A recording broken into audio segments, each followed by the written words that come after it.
Honor. Man of honor. What a glorious title is that!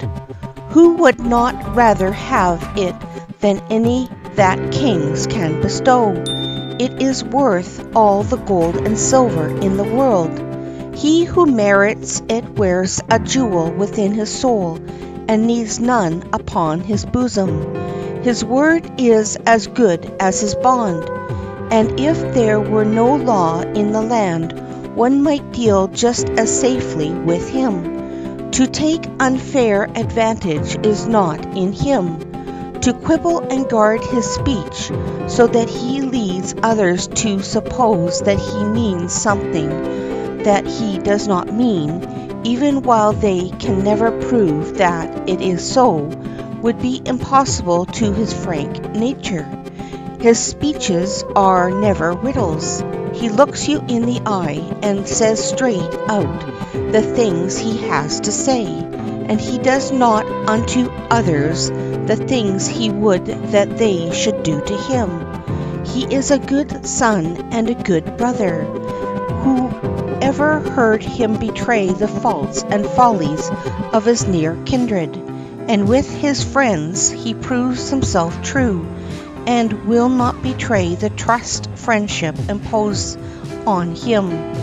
And with strangers you do not find him too curious about the affairs of others, or too eager to impart information accidentally gleaned by him.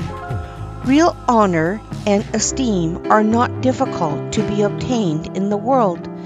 They are best won by actual worth and merit, rather than by art and intrigue, which runs a long and ruinous race, and seldom seizes upon the prize at last.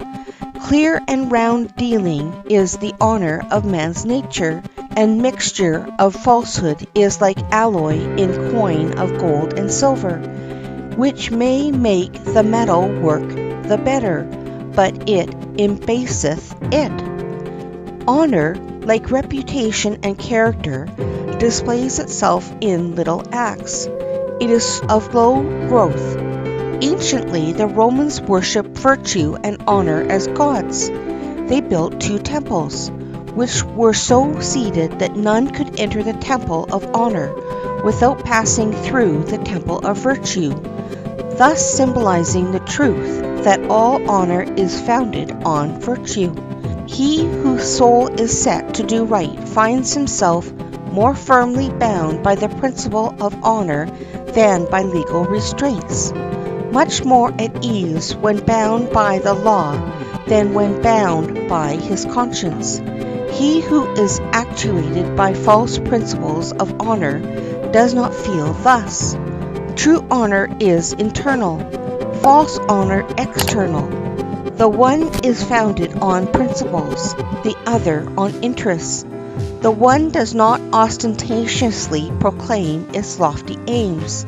It prefers that its conduct and actions demonstrate its purposes. He who is moved by false honor is constantly worried lest some one should doubt that he was a man of honor.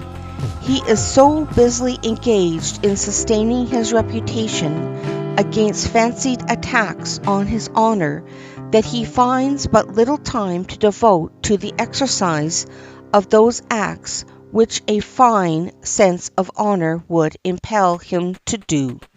Such a one may be a libertine, penurious, proud, may insult his inferiors and defraud his creditors, but it is impossible for one possessed of true honor to be any of these. Honor and virtue are not the same, though true honor is always founded on virtue.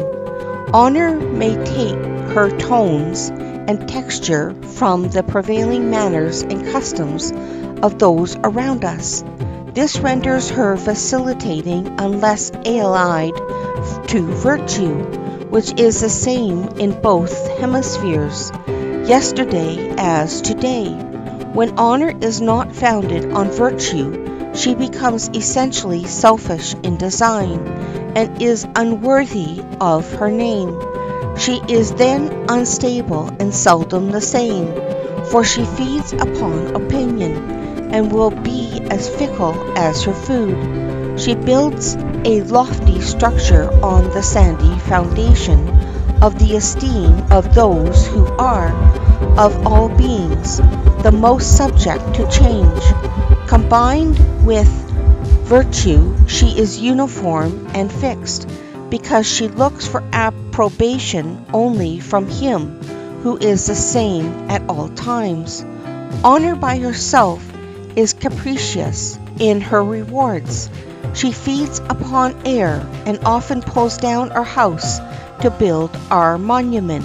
She is contracted in her views, inasmuch as her hopes are rooted on to earth, bounded by time and terminated by death.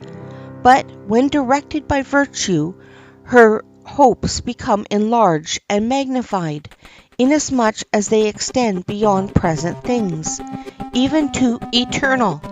In the storms and tempests of life, mere honor is not to be depended upon, because she herself partakes of the tumult.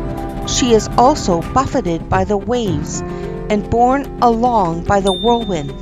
But virtue is above the storm, and gives to honor a sure and steadfast anchor, since it is cast into heaven.